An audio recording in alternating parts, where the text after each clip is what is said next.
Larguer les amarres. La nuit finissait de tomber sur Sabrata lorsque l'un des geôliers pénétra dans l'entrepôt. Le soleil s'était retiré d'un coup, cédant la place à un ciel d'encre d'où émergeait un croissant de lune palote et les premières étoiles du désert limitrophe. L'homme tenait à la main une lampe torche allumée qu'il braqua sur la masse des corps enchevêtrés dans une poignante pagaille, à même le sol en béton brut, ou, pour les plus chanceux, sur des nattes éparpillées çà et là. En dépit de la chaleur caniculaire à l'intérieur du bâtiment, les filles s'étaient repliées les unes contre les autres au seul bruit de la clé dans la serrure, comme si elles avaient voulu se protéger d'un danger qui ne pouvait venir que du dehors. Une odeur nauséeuse d'eau de Cologne se précipita pour se mêler au relent de renfermés. Le maton balaya les visages déformés par les brimades et les privations quotidiennes avant de figer la lumière sur l'un d'eux, le crispant de terreur. Le hangar résonna d'un « You, out », accompagné d'un geste impérieux de l'index. La fille désignée s'empressa de ramasser sa prostration et le baluchon avec ses maigres affaires dedans, comme ça lui avait été demandé, de peur d'être relevée à coups de Rangers dans les côtes.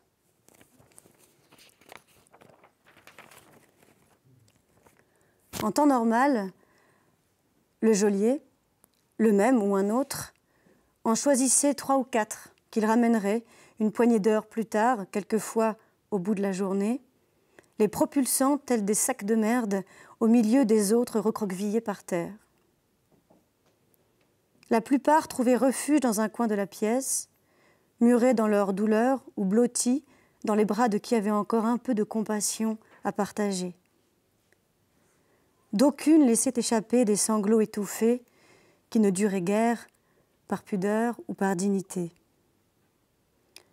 Toutes savaient l'enfer que les revenantes avaient vécu entre le moment où elles avaient été arrachées de l'entrepôt et celui où elles rejoignaient le groupe. Même les dernières arrivées étaient au courant. Les anciennes les avaient mises au parfum. Au besoin, l'état de leurs camarades d'infortune, se tenant le bas-ventre d'une main, les fesses de l'autre, le visage tuméfié parfois, suffisait à leur donner une idée de ce qui les attendait au prochain tour de clé. Ce soir-là, le surveillant en désigna beaucoup plus que d'habitude, les houspillant et les bousculant pour accélérer la sortie de la pièce. « Move! Move! Prenez vos affaires! Allez, bougez-vous le cul !» Dieu seul sait selon quels critères il les choisissait, tant l'évacuation se passait dans la hâte. Le hasard voulut que Semar et Shoshana en fassent partie. Ces deux-là ne se quittaient plus, sinon pour aller aux toilettes ou lorsque le geôlier avait décidé, un jour, d'enlever une et pas l'autre. N'était la différence de physionomie et d'origine, Semar était une petite érythréenne sèche, Shoshana, une Nigériane de forte corpulence, on aurait dit un bébé koala et sa mère.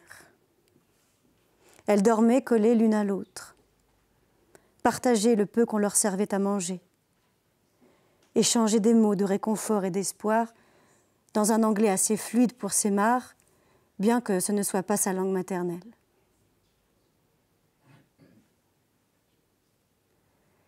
Elles priaient, chacune, dans une langue mystérieuse pour l'autre, et fredonnaient des chansons connues d'elles seules. Quoi qu'il se passe, pensa Semar, au moins, on sera ensemble.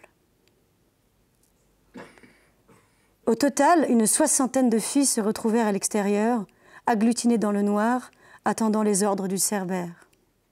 Elles savaient d'instinct, ou par ouï-dire, que ça n'aurait servi à rien de tenter de fuir. Lors même qu'elles auraient réussi à échapper à la vigilance de leur bourreau, où auraient-elles pu aller ? Le hangar où elles étaient retenues se trouvait à des kilomètres de l'agglomération urbaine la plus proche. à un quart d'heure de marche d'une piste en terre battue où ne semblaient s'aventurer que les 4x4 des matons et les pick-up qui avaient servi à les transporter dans cette bâtisse aux murs décrépits, oubliés du ciel et des hommes. Les seuls bruits de moteur qu'elles aient entendus jusque-là. Aucune chance de tomber sur une âme charitable qui se serait hasardée à leur porter secours. Les plus téméraires l'avaient payé au prix fort, peut-être même de leur vie. Personne n'avait plus eu de nouvelles de ces têtes brûlées, à moins qu'elles n'aient touché enfin au but. Qui sait? Dieu est grand, Elohim Hagadol. Peut-être étaient-elles parvenues au bout de leur pérégrination, sur une terre où coule le lait et le miel. Après avoir arpenté les routes du continent des mois, voire des années durant.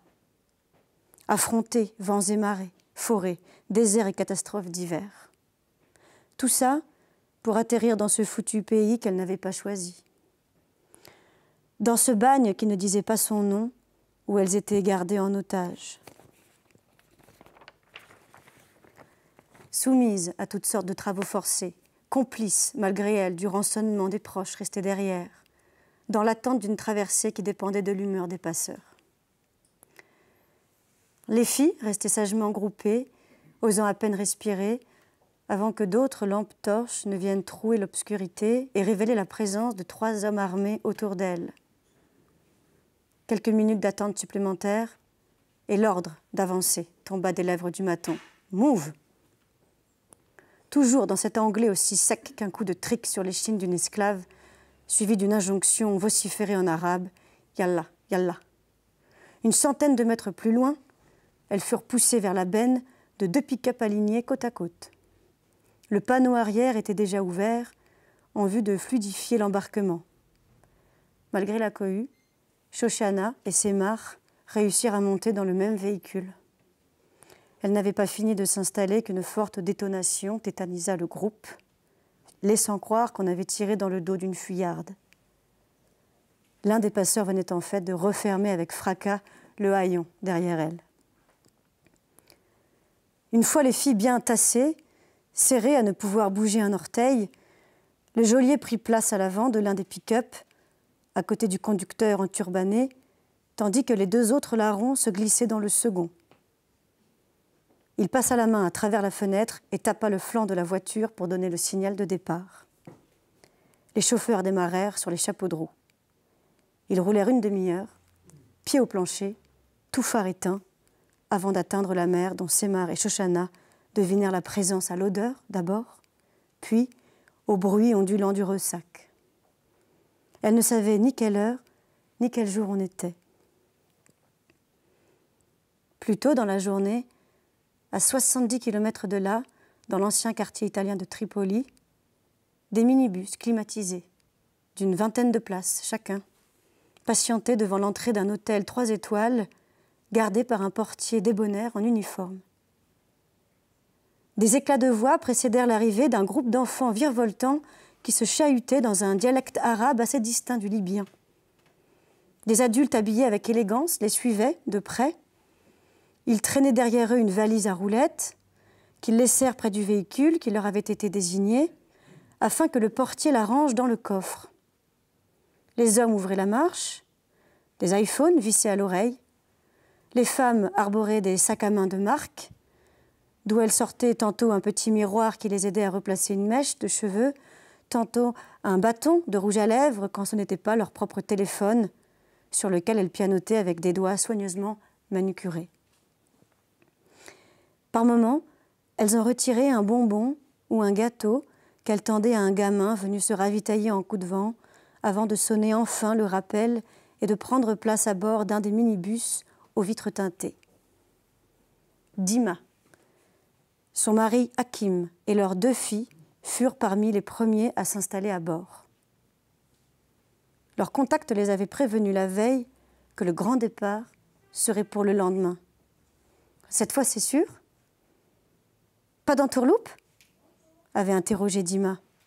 « Sur le Coran de la Mecque », avait répondu le gars, confiant.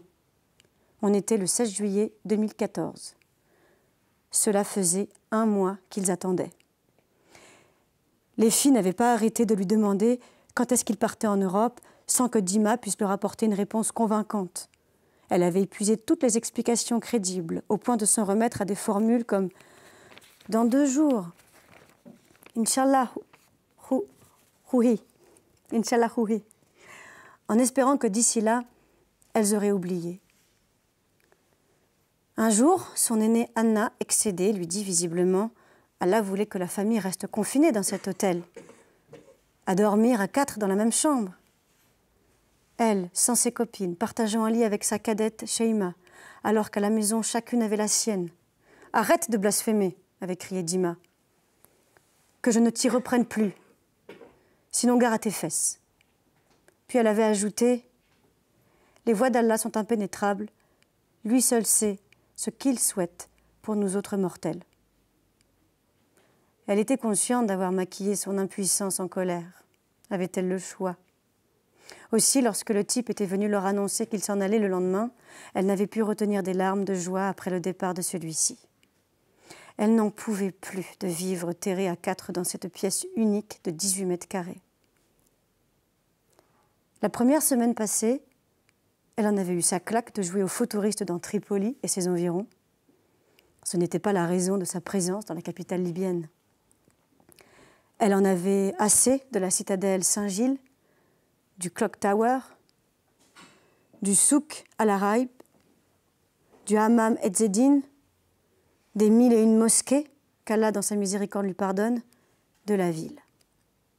Assez de fréquenter, enfin, tout au moins de faire semblant, des gens auxquels elle n'aurait même pas offert le bonjour à Alep. D'aller prendre le thé, voire de dîner avec eux, s'efforçant de sourire. « On est tous dans le même bateau, non ?» disait Hakim pour faire passer la pilule. Et puis, ce sont des compatriotes. Et alors? Assez des étreintes en catimini pendant que les enfants dormaient, elle qui aimait s'envoyer en l'air dans les règles de l'art. Cette étape était prévue pour durer 3 jours, 1 semaine tout au plus. Cela faisait 1 mois qu'elle moisissait dans cette pièce miteuse. À force, il finirait par devenir des champignons. Elle fut à 2 doigts de craquer, d'envoyer tout valdinguer et de rentrer en Syrie, advienne que pourra. Et puis le type leur avait annoncé qu'il partait. Enfin. Cette nuit-là, Dima eut du mal à fermer l'œil. Elle n'avait pas arrêté de penser à tout ce qu'elle avait laissé derrière elle, sa famille, ses amis, son pays, un emploi sûr. En quittant Tripoli, la 2e étape de leur voyage vers l'inconnu, elle mettrait encore plus de distance entre elle et la terre natale. C'était comme franchir le point de non-retour, sans savoir s'ils seraient bien accueillis là-bas, s'ils obtiendraient le statut de réfugiés qui leur permettrait de tourner la page. Elle allait devoir apprendre une nouvelle langue, d'autres modes de vie, d'autres codes, s'adapter à d'autres paysages, habituer son palais à d'autres nourritures qui n'égaleraient jamais, elle le savait déjà, la gastronomie syrienne. Si, à la sortie de toutes ces péripéties, il réussissait à passer en Angleterre, la potion lui paraîtrait moins amère. Ce serait aussi une chance pour les filles. L'anglais, ça sert partout. Pour l'heure, tout ce dont elle était sûre, c'est que le bateau les amènerait à Lampedusa, ce grain de sable abandonné, 300 km plus loin, au milieu de la Méditerranée. C'est déjà l'Italie, paraît-il. Dima avait regardé sur Google Maps. L'île se situait à hauteur de la Tunisie, plus au sud que bien des villes d'Afrique du Nord. À en croire leurs contacts, la traversée ne dépasserait pas la nuit et une partie de la matinée suivante. Peut-être moins, si les prévisions maritimes tenaient leurs promesses. En 1 mois, elle avait appris à se méfier de ce zèbre. Espérons que la Méditerranée soit plus fiable. Elle n'avait jamais pris de bateau de sa vie, elle qui était née loin de la mer. Hakim lui avait promis 1 semaine de villégiature au bord des plages de sable doré de Latakié, avec croisière dîner tous les soirs pour leurs 10 ans de mariage. Mais la guerre s'était invitée à Alep 3 mois plus tôt. Et ils eurent d'autres priorités, dont l'apprentissage difficile de la survie au quotidien. jusqu'à la décision de partir se réfugier chez son frère, à Damas, et à celle inimaginable, il y a peu encore, de rejoindre l'Europe par des voies clandestines. Elle avait gambergé des nuits entières. À tout hasard, elle avait glissé des cachets contre le mal de mer dans son sac à main. Elle ne savait pas comment son estomac ni celui des filles réagiraient. Puis le jour était arrivé, qui s'étira à n'en plus pouvoir. Chaque heure paraissait une semaine. Avant le coup de fil tant attendu qui leur demanda de descendre, sans oublier de solder les comptes à l'accueil, des bus les attendaient devant l'hôtel. Après avoir mis pied à terre et émergé du chamboulement de la route, Semar et Shoshana comprirent vraiment. Elles avaient d'abord cru à un changement de lieu, comme c'était déjà arrivé. Des filles étaient passées par Tripoli, Zouara ou une autre ville libyenne avant d'échouer à l'entrepôt. Ce n'était pas non plus une mauvaise blague de leur bourreau. Elles partaient pour de bon. Le grand jour était arrivé. Ce pourquoi elles avaient tant payé, au sens propre comme au sens figuré, enduré tant d'atrocités et de privations, connu tant de mésaventures. Elles eurent à peine le temps de savourer qu'elles étaient pressées vers des zodiacs chargés à rabord qui n'attendirent pas moins l'embarquement d'autres voyageurs arrivés en minibus pour s'élancer vers le large. 30 à 40 minutes plus loin, le canot des deux amis accostait contre le flanc d'un bateau. Dans le noir, celui-ci leur sembla gigantesque, donc sûr. Ce fut la première pensée de Shoshana. Semar en eut une toute autre. L'odeur de la Méditerranée lui parut moins âpre, plus éthérée que celle de la mer Rouge. Quand vint leur tour de se hisser à bord, elles restèrent suspendues à l'échelle de corde, barrées par une dame arabe peu soucieuse du flux des passagers derrière elle. La patience de Shoshana avait des limites. L'arrivée providentielle d'un passeur mit fin au début d'altercation qui menaçait d'enfler. Le pont était éclairé d'une faible lueur tombée du ciel. 3 gaillards orientèrent les 2 copines vers la cale, où elles descendirent à l'aide d'une échelle. Une grande quantité de personnes s'y trouvaient déjà, à en juger par la difficulté qu'elles eurent à se frayer un chemin dans le tas. « Bienvenue parmi les Calais », plaisanta en français une voix dans l'obscurité. Pendant toute la manœuvre, Semar et Shoshana ne s'étaient pas lâché la main, agrippées l'une à l'autre telles des naufragés à une bouée de sauvetage.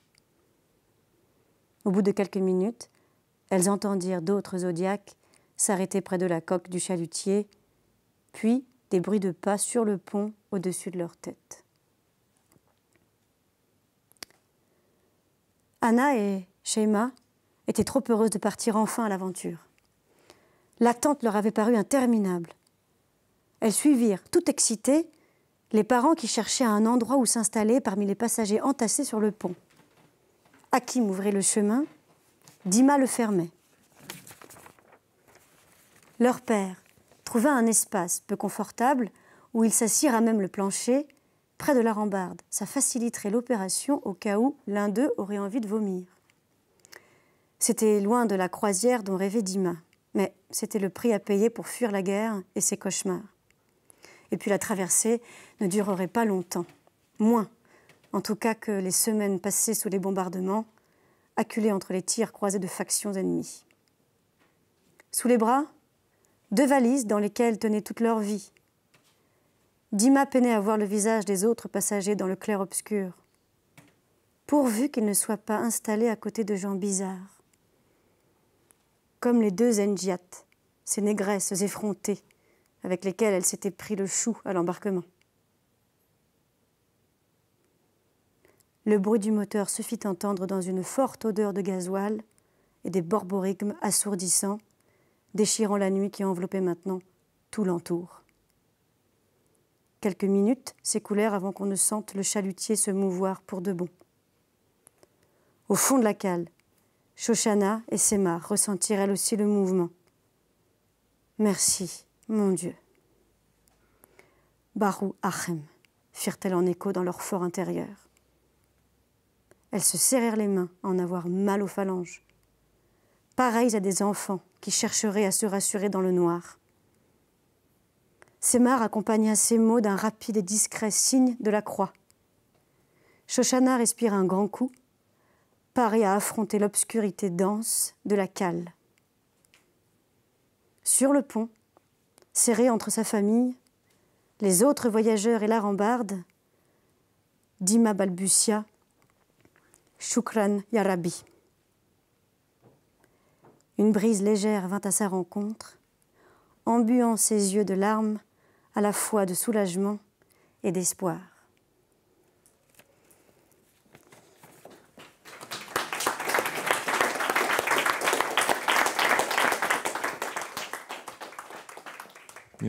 Merci à Jennifer Decker de cette lecture donc, de Mur Méditerranée, le dernier roman de Louis-Philippe d'Alembert. Peut-être pour commencer cet entretien, quelques mots pour vous présenter. Alors, vous êtes né en 1962 à Port-au-Prince. Ça, vous n'êtes pas obligé de le dire. Hein. C'est écrit sur tous les livres, donc je ne livre aucun secret. Là, c'est une vérité connue quasi de tous. Votre père, directeur d'école, est décédé très, très tôt. Vous ne l'avez quasiment pas connu. Votre mère était institutrice. Pour vous, les livres, ils faisaient partie de l'environnement immédiat ? Oui et non. Non, parce qu'il n'y avait pas vraiment beaucoup de livres à la maison. Les livres, ça coûte cher. Hein. Surtout à cette époque-là, dans ce pays-là. Mais oui, d'une certaine façon, parce qu'il y avait quelques livres en fort mauvais état qui traînaient toujours. Et puis, les deux livres, j'ai envie de dire, les plus importants, plus pour ma grand-mère que pour ma mère, c'était la Bible, d'abord, et une vieille édition de Fables de La Fontaine. Donc, ça, je m'en souviens très bien. Et nous, on ne pouvait pas justement aller jouer dans la cour ou dans la rue, qui était encore mieux, et sans qu'elle arrive à un moment donné, qu'elle te rappelle tout de suite, et puis qu'elle te mette dans la main ces vieilles fables de La Fontaine qu'on connaissait par cœur, et puis ou bien la Bible. Et comme elle n'avait pas fait beaucoup d'études, cette grand-mère, c'est peut-être elle qui m'a amené, sans le vouloir, vers l'écriture, j'ai envie de dire. Parce que souvent, elle lisait donc l'Ancien Testament, elle allait comprendre quelque chose. Donc nous, on avait 8 ans, 10 ans, et elle ne comprenait pas toujours ce qu'elle disait. Donc je la revois encore avec ses vieilles lunettes, des grosses lunettes en écaille comme ça. Elle lisait et puis elle t'appelait pour que tu lui expliques ce qu'elle lisait, ce qu'elle ne comprenait pas, parce qu'elle avait peut-être fait le CM2, cette grand-mère. Donc, du coup, toi, tu ne comprenais pas plus. Mais sauf que tu étais à l'école et que l'école était payée très cher. Les 80-85% des écoles sont privées. Donc, tu ne pouvais pas, au risque d'être puni, ne pas expliquer ce qu'elle ne comprenait pas. Donc, puis à un moment donné, j'ai fini par comprendre. Comme j'étais le petit dernier, donc je me suis inspiré un peu, ou j'ai hérité du savoir-faire de mon grand frère qui était plus âgé de 5 ans. Donc, et de ma grande sœur aussi. Et je m'accrochais à un mot ou deux, et puis là, j'inventais quelque chose. Et si je la voyais secouer la tête comme ça veut dire que c'était bien. Sinon, sinon tu étais puni, quoi. Donc, à partir de là, j'ai appris, sans le vouloir, encore une fois, à inventer à partir d'un mot ou deux ou trois. Donc, je m'accroche, j'invente une histoire, et puis elle est toujours apparemment très contente de ce que je raconte. Je dis, bon, c'est bien. C'est comme ça que... Donc, le livre était d'une certaine façon présent. Donc, ils ont ce livre-là en particulier. Mais pour nous, les autres livres, ils arrivent à quel moment? L'adolescent, le jeune adulte, il lit quoi? Il s'intéresse déjà aux auteurs qui sont aujourd'hui vos aînés, les grands auteurs haïtiens qui vous ont précédé, ou pas du tout? Ça vient plus tard. Les auteurs contemporains haïtiens, non, parce que les plus importants, entre guillemets, pas tous, étaient en exil. Donc, c'était... on était sous une dictature, bien sûr, et donc les De Pestre, les Phelps et tant d'autres, ou bien Marie Vieux-Chauvet et tout ça, c'est des gens qui étaient en exil, donc les livres n'arrivaient pas. Et à l'école, l'enseignement de la littérature s'arrêtait aux années 50, c'est-à-dire que Duvalier-Père est arrivé au pouvoir en 57, donc on n'arrivait pas jusqu'à ces auteurs-là. Mais bien entendu, il y avait certains auteurs haïtiens dont on avait entendu parler quand même, ça passait un petit peu sous le manteau, comme on dit, même si bon, il n'y a pas de manteau aux Caraïbes, hein, forcément. Et puis, il y avait deux choses, c'est-à-dire deux sources, j'ai envie de dire. D'une part, près de la vieille cathédrale de Port-au-Prince, il y avait des vendeurs de livres d'occasion. Et donc là, on y allait, ou parfois on troquait aussi. On apportait un livre, bien sûr, celui qu'on apporte était plus important, valait plus que celui qu'on reprenait, mais il y avait beaucoup de livres là, beaucoup de BD. J'étais grand lecteur de BD et je continue d'être d'ailleurs, surtout quand j'écris. Et donc, on échangeait des livres là où on achetait des livres d'occasion. Mais le pire qui pouvait t'arriver, c'est que tu achetais un livre et puis les 5 ou 6 premières pages manquaient, quoi. Donc, parce que c'était. Au pire, les 5 ou 6 dernières. Oui, voilà. Donc, et là, il fallait inventer, se dire que tiens, voilà, peut-être ça a commencé comme ça ou ça s'est terminé comme ça, on ne savait pas trop. Et puis, mon frère, comme je l'ai dit, qui était plus âgé, quand j'arrive vers l'âge de 12-13 ans, donc lui, il a déjà presque 18 ans, donc il avait une espèce de petit secrétaire qui était fermé à clé. Et moi, ça m'intriguait beaucoup, parce que pourquoi c'était fermé à clé, quoi. Et je me suis mis en tête de savoir, et j'ai appris, et j'étais devenu très bon d'ailleurs, à forcer le cadenas. Et je forçais, c'est simple, je vous donnerai le secret après, c'est pas... Et j'ouvrais et je lisais avec un œil sur le livre, un œil par la fenêtre, parce que s'il me voyait, il me défonçait, quoi. Donc, et je lisais, je me suis dit, tiens, je vais trouver quelque chose, parce qu'il y a une raison. En fait, ce que je cherchais, je n'ai pas vraiment trouvé ce que je croyais, même si je vais finir par trouver sous les livres une petite revue que les hommes ici connaissent, qui s'appelait Union, mais c'était complètement sous les livres. Par contre, j'ai trouvé Dostoïevski, j'ai trouvé Tolstoï, j'ai trouvé Franck Etienne, un écrivain haïtien avec le gros pavé ultra vocal. Et là, moi, j'avais présent et je disais, je ne comprenais pas trop bien, mais j'étais emporté par Dostoïevski et par Tolstoï. Et comment dire, Nabokov aussi, je me souviens très bien. Et il avait des livres comme ça, mais qui étaient des livres de poche, en mauvais état, mais que justement, il fallait lire avec délicatesse. Et il m'a jamais chopé, comme on dit aujourd'hui, ou pécho, je ne sais pas. Et il ne m'a jamais attrapé. Je lui ai dit ça peut-être beaucoup plus tard. Mais c'est ces livres-là qui m'ont donné l'envie. Et puis par la suite, on va échanger beaucoup. Avec les amis, on se prêtait des livres.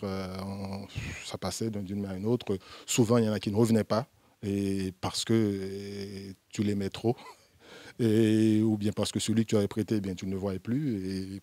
Et voilà, donc les livres sont entrés comme ça, quoi. Je vous ai entendu dire, ou je l'ai lu, je ne sais plus, que vous aviez eu 3 chances qui sont quand même des provocations. Enfin, on peut les lire comme ça.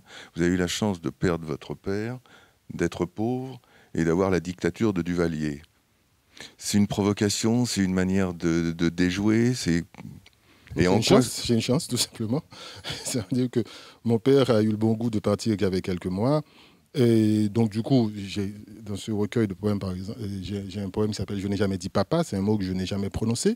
Mais en même temps, ça avait son bon côté. Le bon côté, c'est que j'étais le petit dernier. Donc, j'étais entouré de toutes mes femmes. Et il y avait ma grand-mère, ma mère, ma grande sœur, les cousines de ma mère. Donc, tout le monde me choyait, en fait. Donc, pour moi, c'était plutôt une bonne chose. Alors que s'il y avait eu un père, peut-être que le mec, il aurait... parce qu'on prenait quelques raclées quand même en Haïti. Donc, non, je pense que... La chance de la pauvreté et de la dictature. Oui, c'est quelque part, ça a ouvert un univers. Le fait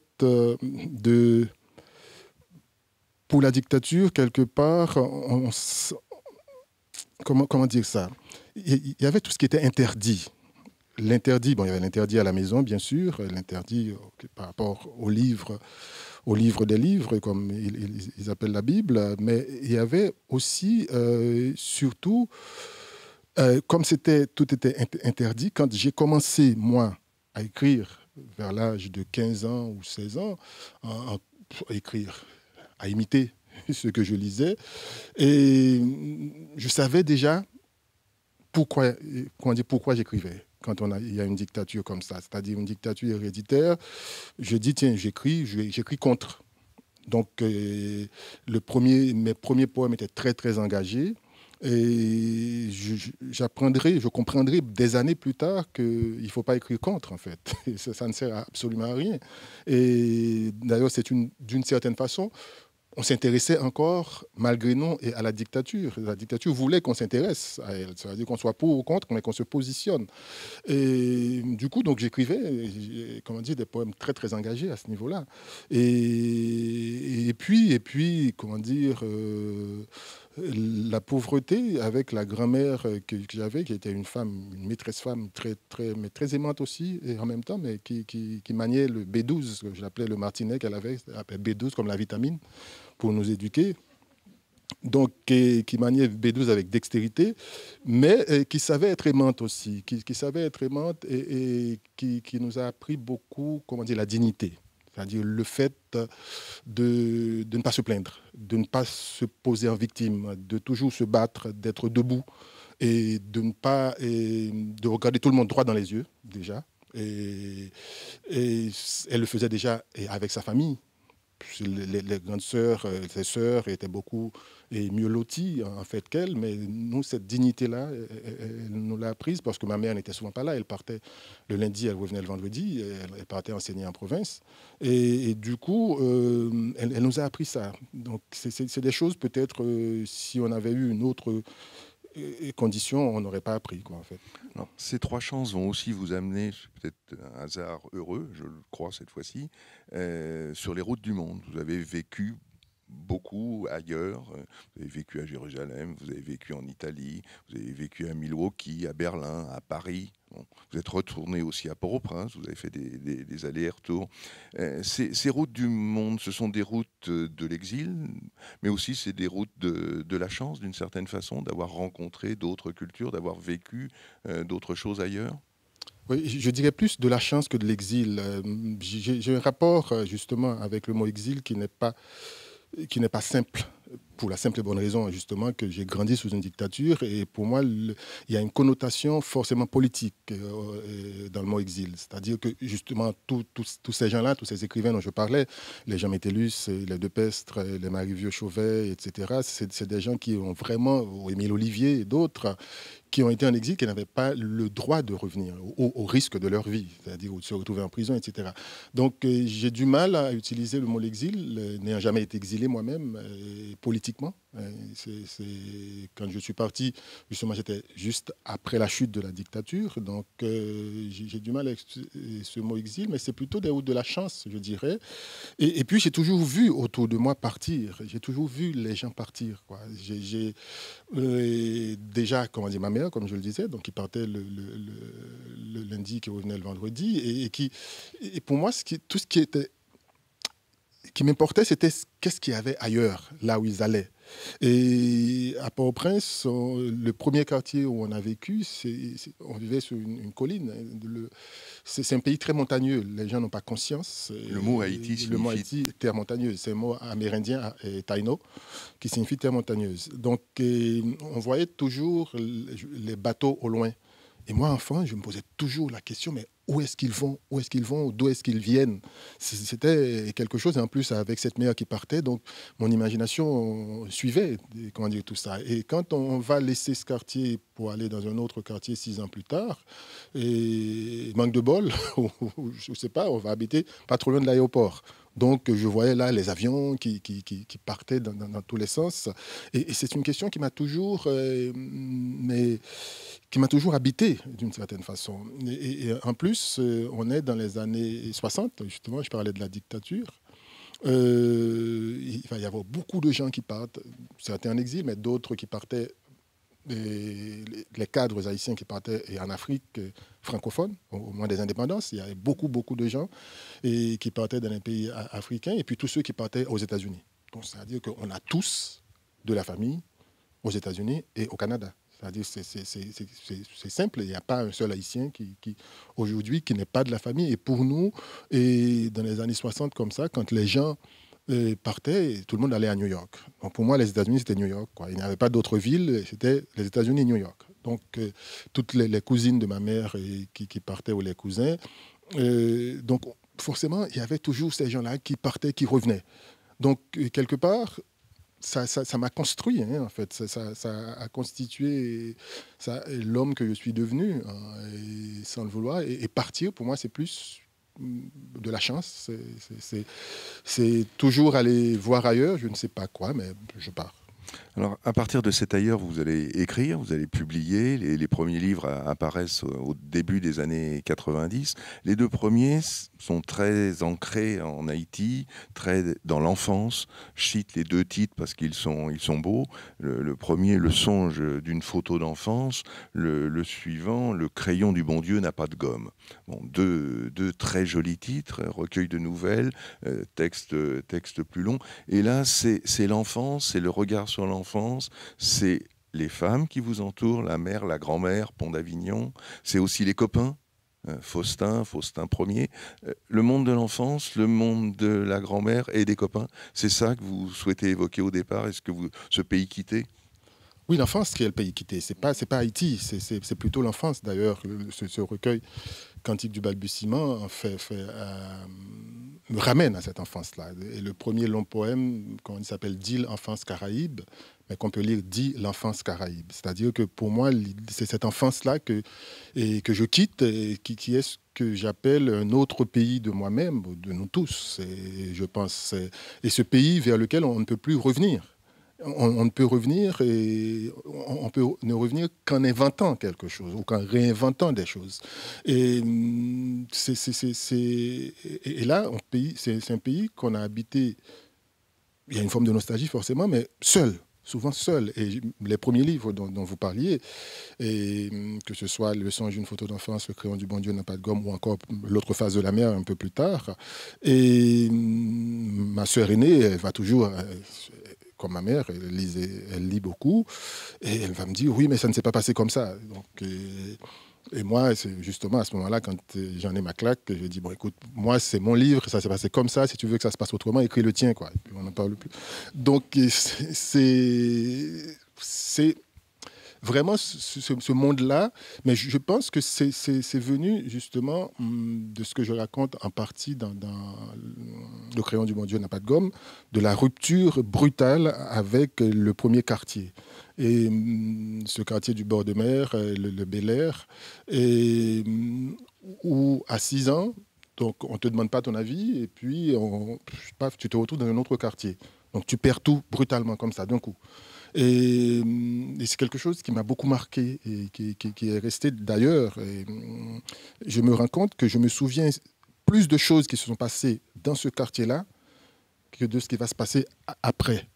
Alors qu'après, en principe, j'ai plus conscience, c'est plus proche, mais je pense que cette rupture a marqué quelque chose vraiment de manière indélébile dans ma mémoire. Et on abandonne tout, on part, on abandonne tout. Et je pouvais revenir, mais à l'époque, comme tu étais enfant, tu as 6 ans, tu ne peux pas revenir seul. Tu ne peux revenir que si on te ramène. Et donc, c'est quelque chose, pour moi, c'est comme un pays perdu complètement. Et c'est un pays que je ne cesse de rechercher. D'ailleurs, le personnage du crayon du bon Dieu n'a pas de gomme. Comment dire, il appelle le pays-temps. C'est-à-dire qu'on habite, en fait, en tant qu'être humain, un certain nombre de pays, mais dans lesquels on ne pourra jamais revenir. Et c'est des phases comme ça de notre vie, l'enfance peut-être, la préadolescence, l'adolescence, et puis on prend conscience du fait que c'est des pays qu'on quitte. Quand on découvre certaines choses, on découvre l'amour par exemple, ou on découvre l'amitié, on découvre un certain nombre de choses, et puis on se rend compte, on ne pourra jamais revenir vers ces pays-là.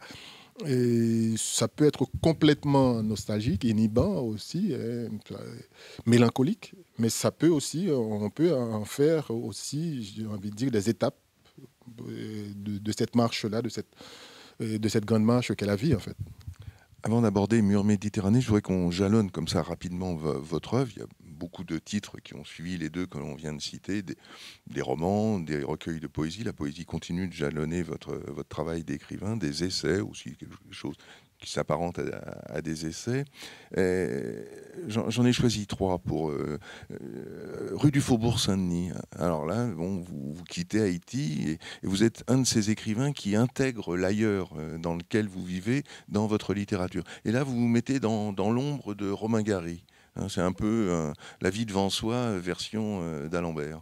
Oui, d'ailleurs, il y a une dizaine de citations assez... Oui, c'est clairement dit. Qui ponctuent le livre là. C'est une forme de dialogue que je voulais établir avec un écrivain que j'ai beaucoup aimé, qui m'a beaucoup marqué. Il y en a eu d'autres, tout comme dans Cantique du balbutiement, il y a un poème en hommage à Saint John Perse, c'est une espèce de dialogue comme ça, mais qui me ramène encore une fois à l'enfance. C'est-à-dire que ça se déroule à Paris, et bien sûr, ça se déroule dans une période, c'était en 2003, après la première grosse canicule qui avait fait près de 20 000 morts en France, qui était choquant pour un pays comme la France, en fait, et ce qui m'avait marqué. Parce qu'en majorité, les disparus, c'était les personnes âgées. Et moi qui ai eu ce rapport très, très fusionnel avec cette grand-mère, et c'est quelque chose qui m'avait beaucoup marqué. Et j'ai voulu écrire, c'est venu comme ça, ce roman. Et quelque part, il y a une structure, en fait, en Haïti qu'on appelle la cour. En fait, en créole, on dit la cour. C'est-à-dire que c'est une structure qu'on trouve souvent dans les milieux paysans, même si je n'ai pas grandi dans le milieu paysan, et qu'on a eu quelque part, qu'on a amené dans Port-au-Prince, dans la capitale. C'est une espèce de hameau pratiquement où il y a tout. Il y a, et bien sûr, les adultes, mais il va y avoir le prêtre, ou le prêtre catholique, ou le prêtre vaudou. Il va y avoir tout un petit monde comme ça qui s'agglutine, et où un enfant découvre beaucoup de choses. Donc, dans cette rue du Faubourg Saint-Denis, j'ai voulu transporter, cette cour à l'haïtienne dans la rue du Faubourg Saint-Denis, dans le 10e arrondissement à Paris, où ce petit garçon qui est là, qui est né d'une mère qu'on imagine peut-être haïtienne, mais c'est pas sûr, et de père africain on ne sait pas de quel pays non plus, et puis qui découvre tout ce monde-là autour, qui parle dans sa langue forcément, et qui est amoureux de cinéma. Donc il construit son roman comme un scénario. Il y a le synopsis, etc. Donc les personnages principaux et tout. Et ça me ramène encore une fois à mon enfance haïtienne, en fait. Et à la fin des années 60, début des années 70, il y a ce qu'on appelait à l'époque, les drive-in. Les Canadiens ont traduit ça par ciné-parc, les ciné en plein air, comme ça. Et il y avait de l'autre côté du ravin, vers chez nous, un drive-in, un ciné-parc, mais avec un grand écran immense, comme ça. Et la nuit, ça s'animait. Donc, il y avait 2 séances et tout le quartier venait se réfugier dans la cour pour regarder ces films-là avec quelqu'un qui prétendait avoir vu, donc qui faisait la bande-son. Donc, bien sûr, ça énervait certains, d'autres en étaient très contents, mais bon, qu'il y avait... Et ça chahutait un petit peu comme Cinema Paradiso. Donc, c'était vraiment ça, quoi, pour nous. Et c'est là que j'ai vu les premiers westerns, les premiers kung-fu, les films avec les Bruce Lee et tout le reste, et tout ça. Et c'est là aussi qu'avec... Chaque fois que je raconte cette histoire, ça fait rire, mais c'est pas... Et mon meilleur ami s'appelait Freud. Il s'appelait Freud vraiment, quoi. Je ne l'inventais pas. Je vais le retrouver dans un roman qui s'appelle Les dieux voyagent la nuit. Et les films, donc comme on n'avait pas de télé, les publicités qu'on appelait les réclames à l'époque, pour ceux qui sont de ma génération, et les réclames, c'était à la radio. Donc on savait qu'un film était intéressant, surtout les westerns, au nombre de coups de feu qu'on entendait tirer dans les Winchester qui sifflaient comme ça à la radio. Là on se disait, ah tiens, ça va être un bon film et tout. On pouvait voir à partir de la publicité. Et les adultes savaient quand le film était interdit. Bon, autre chose, vous parliez de livres, comme on dit tout à l'heure, on a toujours été abonné à un quotidien à la maison. Donc, même quand il n'y avait pas le sou, mais il fallait trouver l'argent pour payer le quotidien. Et donc, et là, on voyait si le film était interdit. Donc, quand le film était interdit, moins de 12 ans, moins de 10 ans ou 16 ans, etc. Donc, et là, un jour, il y a un film qui s'appelle Le Dernier Tango à Paris. Et c'est interdit, moins de 18 ans à l'époque pour nous. Et avec Freud, on s'est dit, il faut le voir, quoi. On a 10 ans. Et comment faire? On est allé et à 18h, c'est tropique. Hein, comme on dit, la nuit tombe vraiment brusquement. Donc vers 17h, comme ça, 17h30, on monte. Il y avait un manguier là qui donnait face à l'écran. On s'est mis dans le manguier, donc tranquille. Et à 18h, les gens sont arrivés, tout le monde regardait. Et puis nous, les premières minutes, on était là, scotchés. Parce que pour ceux qui connaissent comment dire, le film, les premières scènes, mais sauf qu'il y a une chose qu'on n'avait pas anticipée, c'était les maringouins, ce qu'on appelle les moustiques. Et donc, qui ont commencé par arriver, c'était la période, et là, on a commencé par taper dans tous les sens. Et c'est comme ça qu'on nous a chopés, qu'on nous a envoyés. Donc, on a vu les peut-être 5 ou 10 premières minutes, et puis c'était encore plus frustrant, quoi. Donc, j'ai mis peut-être 20-25 ans à voir enfin ce film, parce que c'était quelque chose qui m'a... Donc du coup, ce personnage de Rue du Faubourg Saint-Denis, ce gamin qui est amateur de cinéma, féru de cinéma, donc c'est ça, c'est cette enfance qui revient comme ça, de manière permanente, quoi. D'un point de vue psychanalytique, voir Le Dernier Tango à Paris avec Freud, c'est quand même assez intéressant comme démarche. Un autre livre et autre destination, et Carla Suarez est avec nous, le roman de Cuba. Alors, on dit de vous que vous êtes l'étranger qui connaît le mieux Cuba. C'est du moins ce que dit une écrivaine cubaine. Alors, c'est pas très étonnant, votre grand-mère vous appelait déjà mi cubano. Oui, donc, oui, parce que là aussi c'est pareil, c'est toujours l'enfance qui revient. Cet amour pour Cuba, ça vient de cette grand-mère-là. Et donc, qui venait de cette famille, donc revers de fortune. Donc, c'est elle qui va finir. Tous ceux de sa famille sont allés à Cuba, sauf elle. C'était justement la dernière aussi. Donc, elle n'a pas eu le temps d'aller à Cuba. Et elle avait développé une espèce de mythe de Cuba comme ça, parce que les frères et sœurs parlaient de Cuba, mais elle n'avait jamais été. Donc, du coup, elle inventait son propre Cuba. Et dès qu'un homme était beau, pour elle, c'était un Cubain. C'est-à-dire qu'un bel homme, c'est un Cubain. Donc, moi, j'étais petit quand elle m'avait fini de me... Parce que vous avez été petit aussi. Ah ben oui, mais moi, je suis né quand même, c'était, d'après ce que ma mère dit, c'était un beau bébé. C'était assez... J'étais bien en chair. Et du coup, quand elle finissait de nous laver, de nous donner, comment dire, le bain comme ça, elle te poudrait comme une boulette qu'on allait frire, de partout comme ça. Et puis, elle te donnait un baiser, elle disait « Ay, mi cubano ». Et là, moi, c'est « Ay, mi cubano », c'est resté dans ma tête tout le temps. Et j'étais obsédé par Cuba. Et parce que pour elle, un bel homme, ça ne pouvait être qu'un Cubain, quoi. Donc, et du coup, j'ai beaucoup voyagé à Cuba, bien sûr. J'ai fait une thèse sur un écrivain cubain, Alejo Carpentier. Mais là aussi, c'est extraordinaire dans le cas de Carpentier, parce qu'on va découvrir, moi j'ai découvert des années après qu'il n'était pas cubain, en fait. Il est né à Lausanne.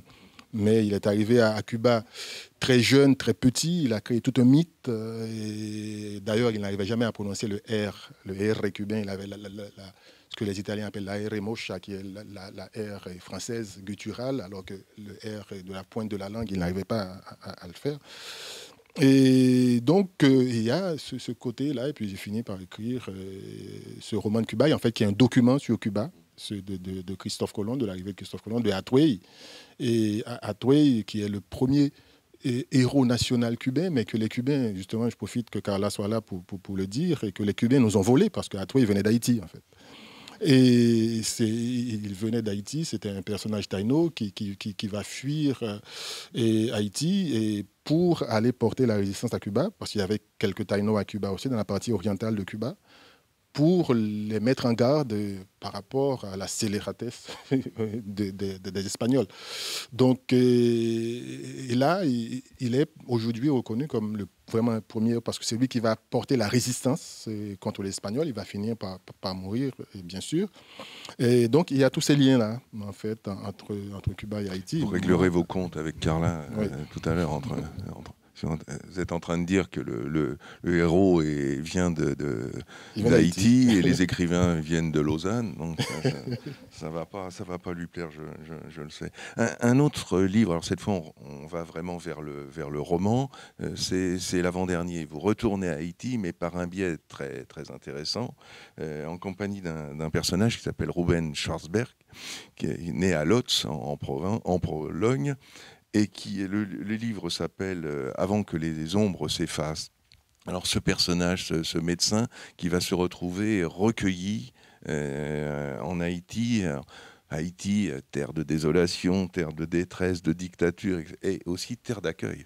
Oui, terre d'accueil, à l'époque, c'est une tranche de l'histoire qui est très peu connue, hein, que même des Haïtiens ne connaissent pas.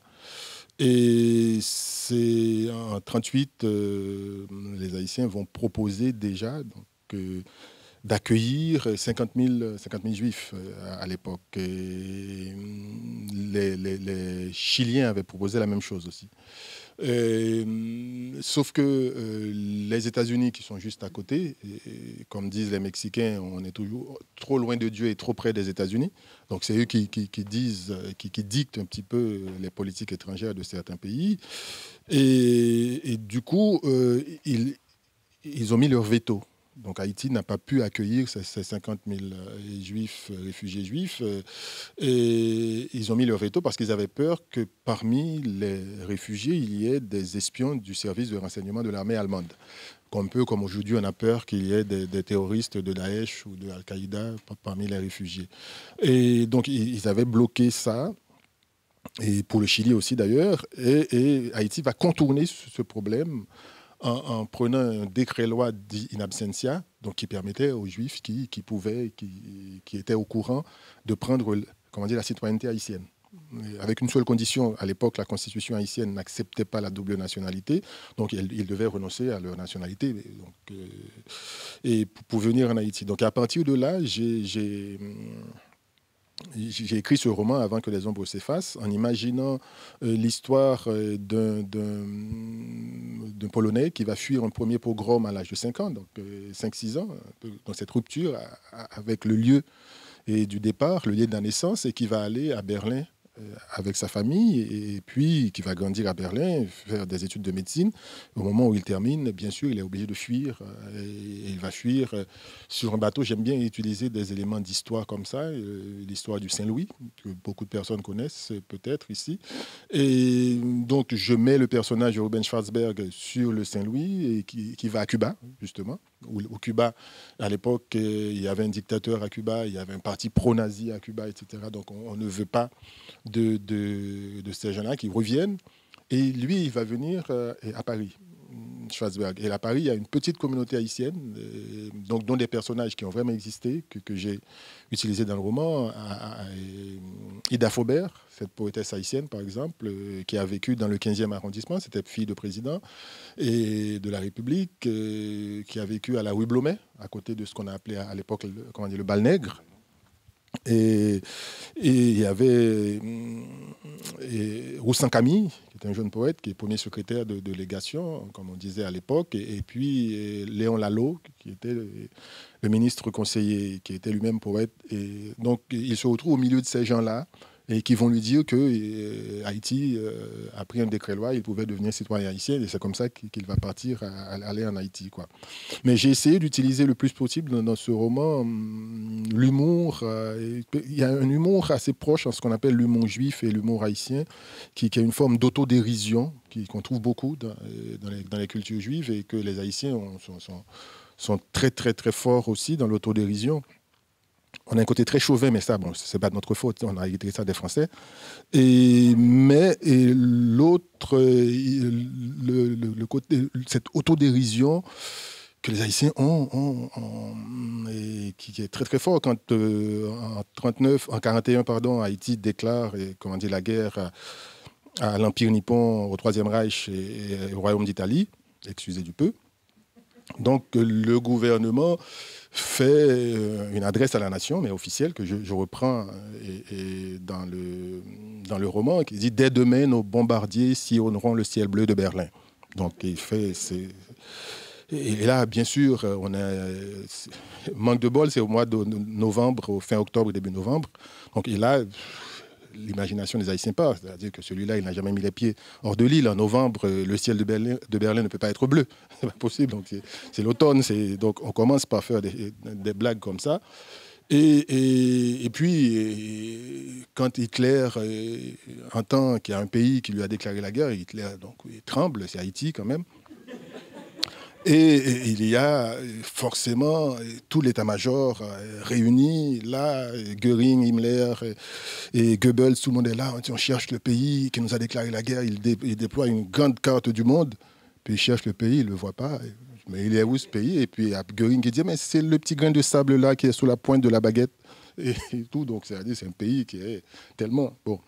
Et puis, ça c'est cette forme d'autodérision qu'on trouve chez les Haïtiens, où après, la guerre, l'éternelle question du développement du pays, du développement économique, en fait, et on se dit, mais tiens, il faut y arriver. Un jour, il y a une réunion du cabinet ministériel, et le président de la République, toujours avec les ministres, et puis un ministre qui dit, ah, Excellence, j'ai trouvé la solution. En fait, tout le monde... Ça fait des années qu'on cherche, et lui, il a trouvé, enfin. Oui, j'ai trouvé, etc. Et bon, ok, bon, parlez. Et puis, il dit, oui, Excellence, pendant, la Seconde Guerre mondiale, les Européens ont déclaré la guerre aux États-Unis. Donc, les États-Unis sont allés là-bas, ils ont détruit l'Europe, des pluies de bombes sur toute l'Europe. Et après, ils ont fait un plan Marshall, et ils ont reconstruit l'Europe, et aujourd'hui, l'Europe est très riche et développée.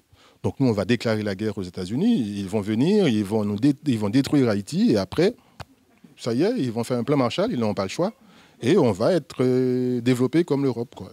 Les gens, bah, bravo, tout le monde est content. Et le président réfléchit 2 minutes, et il dit, c'est pas une bonne idée. Excellence, ça me paraît évident que quand même, les États-Unis, s'ils nous détruisent, ils sont obligés de nous... Il dit, oui, mais imaginez qu'on gagne la guerre, nous. Donc, nous, on va être obligés de reconstruire les États-Unis.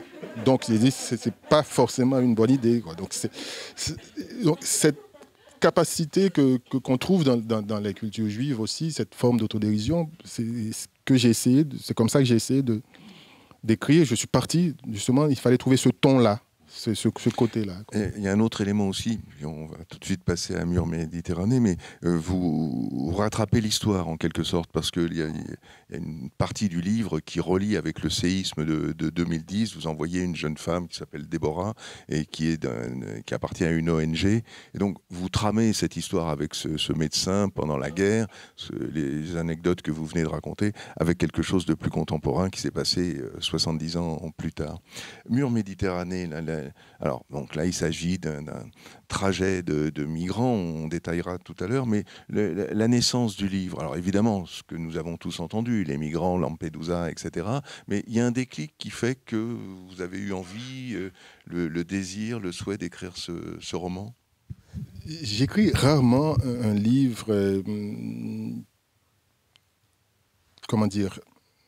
qui ne m'habite pas depuis très longtemps, en fait. À un moment donné, il va y avoir peut-être un déclic, donc forcément l'actualité. J'ai une formation et une pratique de journaliste aussi, donc j'ai beaucoup lu, et où je lis encore beaucoup les journaux. C'est la première chose que je fais le matin en me levant, et même si c'est déprimant de plus en plus, mais ça va créer une espèce de déclic. Mais c'est des choses qui m'habitent depuis longtemps, c'est-à-dire... Quand on dit tout à l'heure, quand je parlais de ce quartier où on voyait les gens partir, où les gens partaient de ma famille, et tout le temps. Et puis, en tant que Caribéen, pour moi, le voyage de la traite les gens qui sont dans la cale et du bateau, c'est quelque chose qui participe de notre identité aussi, de ce que nous sommes. Et quand j'ai écrit, c'est l'un des romans peut-être aussi qui m'ont le plus secoué à l'écriture, en fait. C'est-à-dire que j'étais avec ces femmes dans la cale du bateau, en fait. D'abord, j'étais à Lampedusa, je suis resté un peu plus de mois, où j'ai parlé avec, comment dire, pas mal de réfugiés, dont des femmes. Et donc, et une fois, déjà Lampedusa, c'est justement pour le coup, alors qu'Haïti, Cuba, Haïti, c'est des îles très grandes, en fait. Haïti est grand, presque comme la Belgique, la partie haïtienne. Si on met la République dominicaine, c'est encore... Donc, c'est... Alors que Lampedusa, c'est vraiment un grain de sable, quoi, pour le coup. Et du coup, on se sent à l'étroit aussi, comment dire, dans Lampedusa. Et ce voyage-là, la partie de la cale, pour moi, c'est quelque chose qui m'a beaucoup, beaucoup, beaucoup secoué. Donc, ça veut dire que c'est quelque chose qui est là, qui est en moi depuis très, très longtemps, dont j'ai entendu parler, où j'ai lu forcément tous les poèmes que j'ai pu lire, ou les romans, ou les essais, etc. C'est des choses qui font un travail souterrain. Et puis, quand j'arrive à Lampedusa, je vais voir aussi... Il y a une espèce de cimetière de bateaux. Et quand tu vois la taille du bateau, on te dit, oui, sur celui-ci, il y avait 150 personnes, 200 personnes ou 300 personnes. Et tu te demandes, mais dans quelles conditions ils ont pu voyager, quoi. Et donc, à ce moment-là, ça revient, et comment dire, l'entassement, cette espèce de couche qu'on faisait au moment de la traite négrière avec les corps qu'on allongeait dans la cale comme ça et qu'on sortait sur le pont une fois par jour juste pour les fouetter, pour faire circuler le sang et les laver. Et donc, c'est quelque chose qui m'a secoué quand j'ai fini d'écrire le roman. J'ai mis du temps à revenir quelque part et à moi-même, à l'actualité. Et donc, oui, c'est ça, c'est quelque chose. C'est jamais, quand j'écris un roman, c'est jamais quelque chose qui arrive comme ça. Tiens, j'ai une idée, et puis voilà. Donc, j'en ai 36 000 comme tout le monde, et puis elles sont là. Ça traîne, et puis ça fait un petit travail souterrain au fur et à mesure. Et puis un jour, justement, il y a quelque chose qui fait que, paf. Et quand, en faisant mes recherches, je suis arrivé à Lampedusa. Et puis, j'ai lu, je faisais plein de recherches aussi. Je suis tombé sur ce bateau-là qui était un chalutier, donc avec près de 800 personnes à bord, quoi. C'est un petit bateau, près de 800 personnes. Dans la cale du bateau, il y avait énormément, il y avait près de 400 personnes, 500 personnes même. Sur le pont, il y avait 200 et quelques, et puis il y avait 2 ou 3 petites cabines avec des ultra privilégiés. Mais ceux de la cale étaient dans les 90 à 95%, comment dire, des Africains subsahariens, donc des Noirs. Et au-dessus, en majorité, il y avait ce qu'on peut appeler des Arabes. Et donc, il y a une espèce comment ça, de répartition qui se met en place, mais qui se met en place aussi en fonction de l'argent et que les gens vont payer. Et pour moi, ce bateau, c'est une espèce de bateau-monde comme ça, où on retrouve, comment dire, trois classes sociales, en fait. Ceux de la cale, ceux du pont et les quelques privilégiés des cabines. Et puis, avec ces 3 femmes qui sont de 3 religions différentes. Alors, ces 3 femmes, essayons de les présenter un peu. Déjà, pourquoi 3 femmes pour avoir choisi de mettre en avant des femmes et que des femmes, même s'il y a des hommes qui sont à côté? Parce que la première raison, c'est que la moitié des réfugiés, de ceux qu'on appelle les migrants, sont des migrantes. Et, sauf qu'on ne le montre pas beaucoup à la télévision, on voit très peu. Et on voit souvent des images de masses d'hommes qui arrivent. Peut-être que ça fait plus peur. On se sent tout de suite envahi. C'est des gens qui vont venir et comment dire ça, tuer nos enfants, violer nos femmes et tout de suite. Donc c'est quelque chose qui est là comme image. Et du coup, on oublie qu'il y a beaucoup de femmes. Et ces femmes-là aussi, elles payent souvent un prix beaucoup plus cher que les hommes.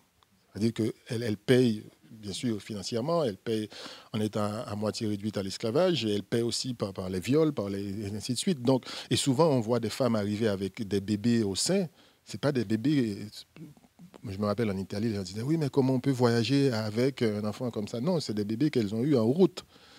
Elles n'ont pas voyagé, elles ne sont pas parties de chez elles avec ces bébés-là. C'est des bébés qui sont souvent le fruit de viols. Et donc pour moi, c'était important de mettre ces femmes en avant et de parler aussi de leur courage. Justement, comme on se l'a dit, tout à l'heure, j'ai grandi entouré de ces femmes-là, de ces grand-mères-là, entre autres, qui m'a laissé un rapport assez, j'ai envie de dire, d'admiration, plus que d'amour, d'admiration, pour ces femmes. Quand je faisais mon petit Mathieu aux Caraïbes, forcément, et elle savait me remettre à ma place, en fait. Donc, il y a cette admiration qui était là. Et pour moi, c'était important que ce soit ces femmes-là. Pourquoi 3 ? Les 3, je voulais que ce soit un bateau monde, et justement, et j'ai choisi ce qu'on appelle les 3 religions monothéistes. Oui. Alors la première, on va les présenter. Shoshana, qui est juive. Nigériane, oui. Et juive, ce qui existe au Nigeria, oui, mais très minoritaire. Hein. Pourquoi ce choix d'une Ibo juive ? Parce que justement, je voulais que ce soit... ça aurait été plus simple, ça aurait été de prendre une éthiopienne, mais la plupart des juifs éthiopiens, les falachas, ont fait ce qu'on appelle leur aliyah. Mais il y a une toute petite communauté au Cameroun aussi que j'aurais pu prendre, mais comme le Nigeria, c'est l'un des pays où il y a le plus justement de gens qui partent comme ça, donc j'ai été chercher. Donc Shoshana, oui. Juive, Ibo, oui. C'est une femme forte. Elle aurait voulu être avocate. Hein. C'est un moment, c'est quelque chose qu'elle envisage ou envisageait. Que son père envisage pour elle surtout. Son père voulait que sa fille soit avocate et qu'elle a essayé, et puis jusqu'à ce qu'il arrive une forme, et de dérèglement climatique dont on parle là tout de suite, c'est-à-dire les victimes, c'est une réfugiée climatique, Shoshana, comparativement à Semar, l'érythréenne, qui est Semar, érythréenne, elle est chrétienne. Oui. Vous la présentez, on dit c'est une teigne. Hein, elle a fait une formation militaire. Elle a fait une formation militaire aussi. Oui, hein, Elle a fait 2 ans de formation militaire parce qu'en Érythrée, il y a une dictature là aussi, avec une formation, c'est-à-dire un service plutôt militaire à rallonge. C'est-à-dire on sait quand on entre, on ne sait pas quand on sort. Donc hommes et femmes. Et souvent, il y a eu beaucoup, justement, parmi les réfugiés qui arrivent ici, et parmi les Érythréens, c'est beaucoup de jeunes qui fuient ce service militaire-là. C'est-à-dire qui sont restés peut-être 1 an ou 2 ans, et puis qui arrivent à fuir par la suite. Et Semar, au bout de 2 ans, elle a réussi à fuir en passant par le Soudan, avec une amie, mais c'est une petite, elle est toute sèche comme ça. Mais elle a une force de caractère, une volonté incroyable, et elle-même, elle s'appelle Semar Lateigne. C'est-à-dire qu'elle ne lâche pas. Et c'est elle, d'ailleurs, dans le roman, donc dévoile la suite, c'est elle qui va haranguer ceux de la cale pour les amener à... Alors, effectivement, toutes les 2 sont dans la cale. La 3e est sur le pont. C'est Dima. Elle vient de Syrie. Elle est musulmane. Oui.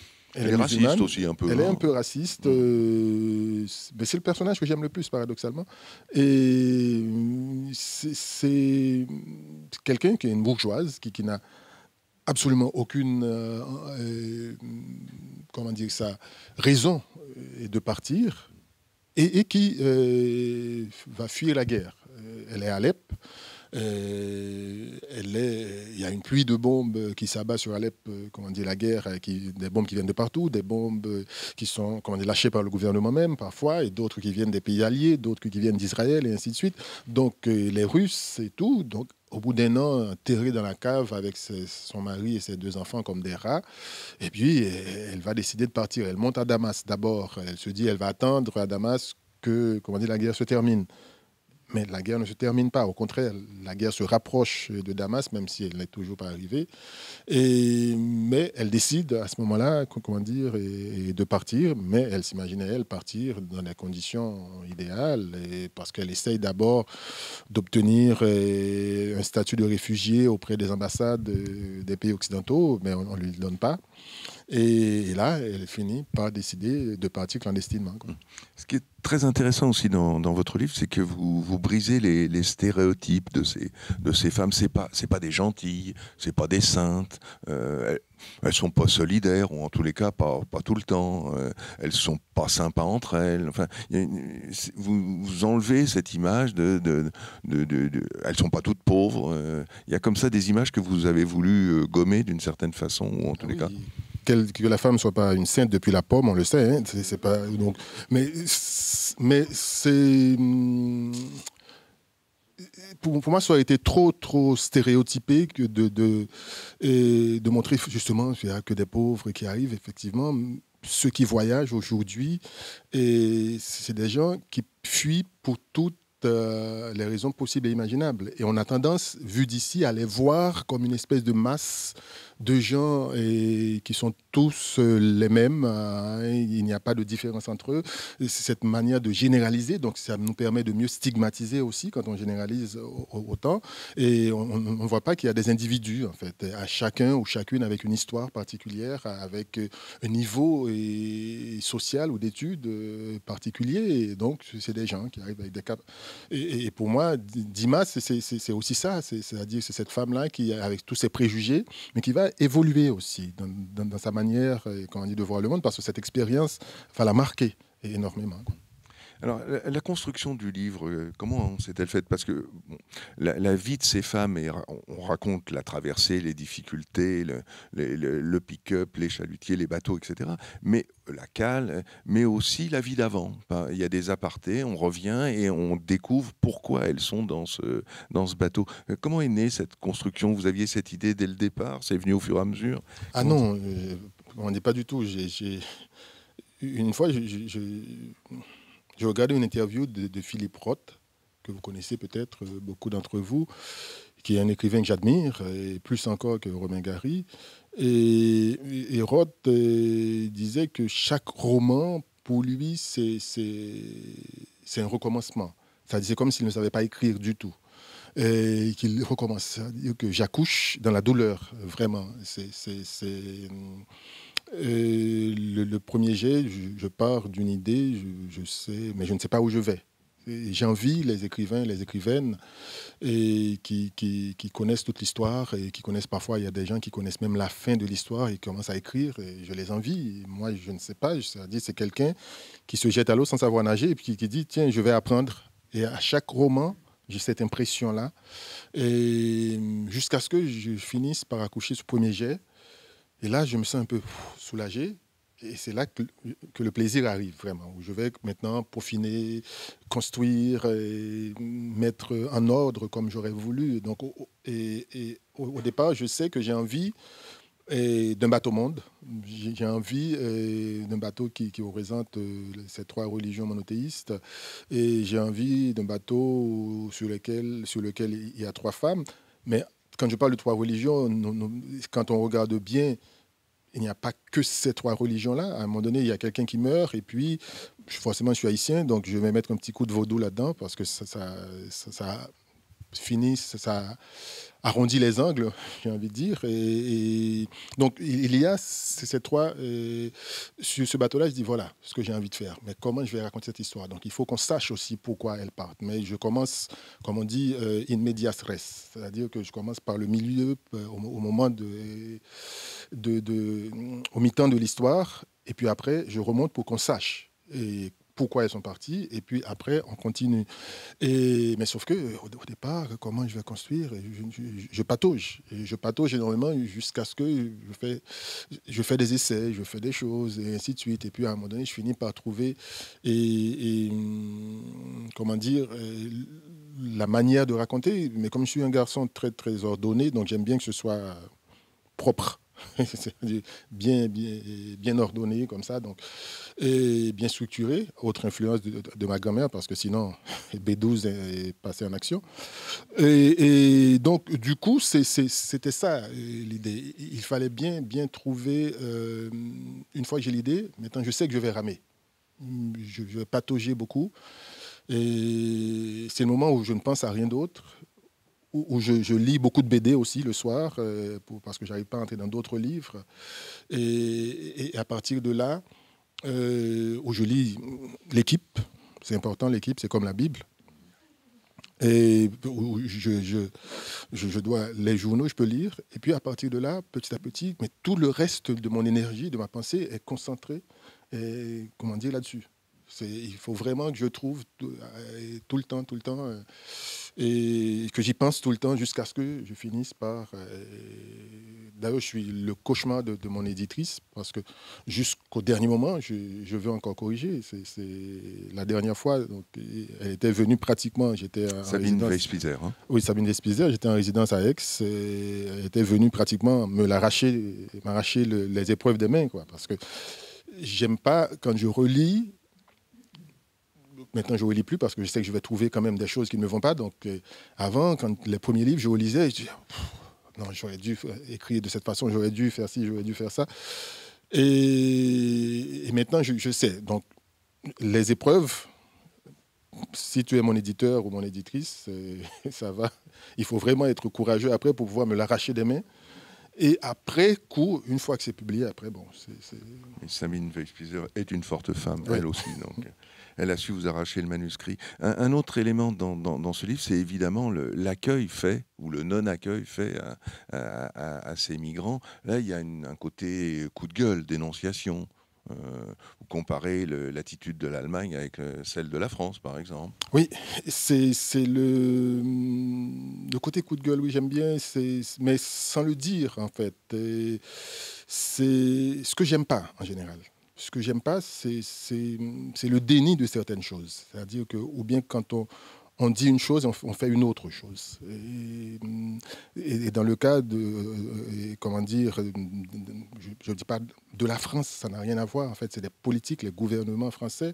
Et quand l'Allemagne a accueilli plus de 1 million de réfugiés, François Hollande avait parlé de 17 500 réfugiés. Jusqu'à présent, c'est toujours pas fait. C'est-à-dire que c'est... Donc, mais on va te parler de pays de droits de l'homme par-ci, pays des droits de l'homme par-là, etc. Et tout. Bon, arrêtons. C'est-à-dire que j'aime pas qu'on me prenne pour un idiot, quoi. Et ça, c'est... Mais maintenant, au-delà de ça, je crois que ce n'est jamais facile non plus, comment dire, ni pour les gens de partir, ni pour les autres d'accueillir non plus.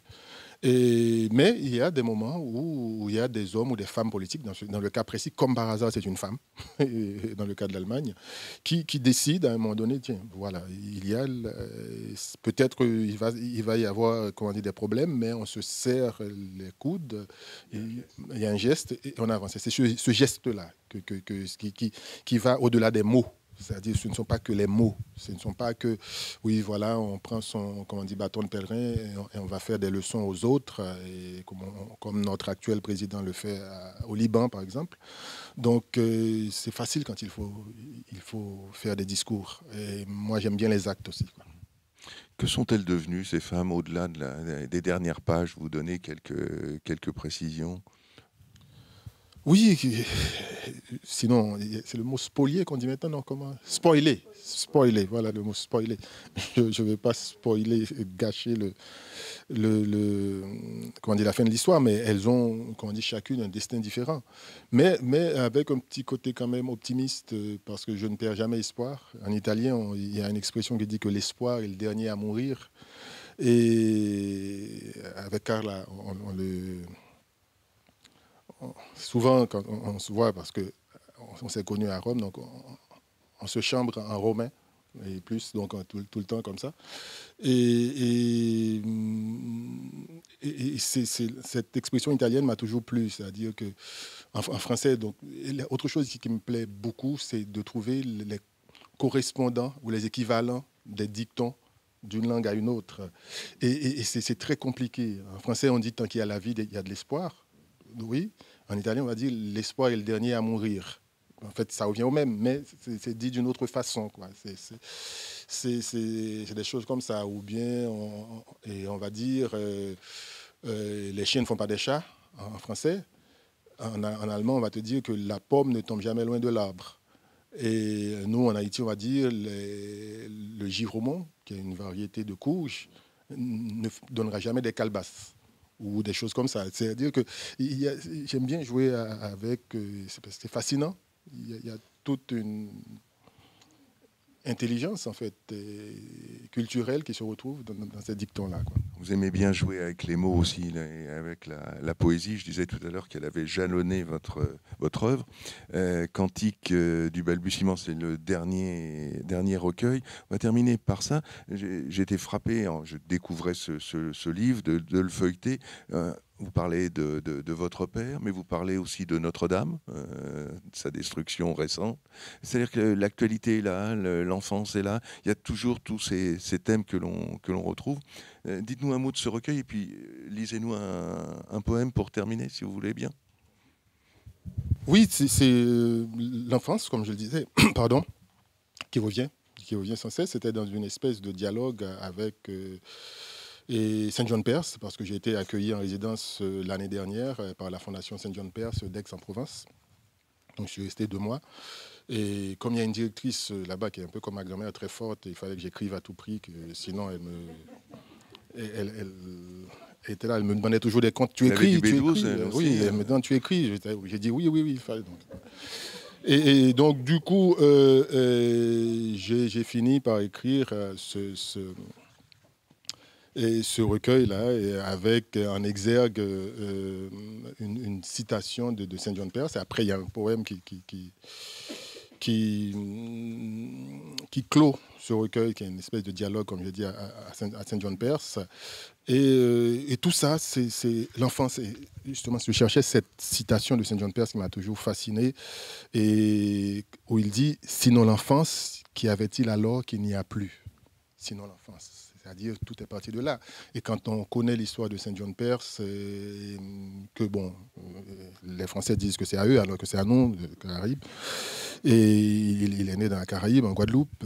Il a grandi jusqu'à l'âge de 11 ans ou 13 ans, je ne me rappelle plus. Donc, c'est un petit homme. C'est-à-dire, tout l'imaginaire vient de là, part de là. Tout le reste qu'il met autour, les noms savants des plantes ou la mythologie, etc., c'est pour maquiller, en fait. Tout vient, comment dire, de là. Et moi, justement, je suis parti de là pour écrire ce long poème que je ne vais pas pouvoir lire ici. Mais je lirai peut-être un poème liminaire qui s'appelle Témoignage, qui ouvre ce recueil. Un jour, j'ai poussé les portes de l'aube et je me suis assis sous une véranda face à la mer Caraïbe, avec pour unique compagne une petite chaise de paille que je trompe par moments, que je trompe parfois, les soirs d'averses violentes, quand les lampes ont cessé leur dialogue, avec une dodine de paille et les âcres étoiles d'un rhum de Cannes. Et là, face à la mer, nos conciliabules muets attendent chaque fois de remonter l'enfance de son vagabondage, l'adolescence aussi de ses utopies qui tardent à s'éteindre. Un jour, j'ai poussé les portes de l'aube. Depuis, je vois le monde à travers ses rayons pâles d'ombre et bleus de nuit, sans les effusions de mes blessures. Ce jour-là, face à la mer Caraïbe, j'ai rêvé d'un poème qui nulle part ne commence, ou alors de l'enfance, et nulle part ne finit. Merci. Merci beaucoup.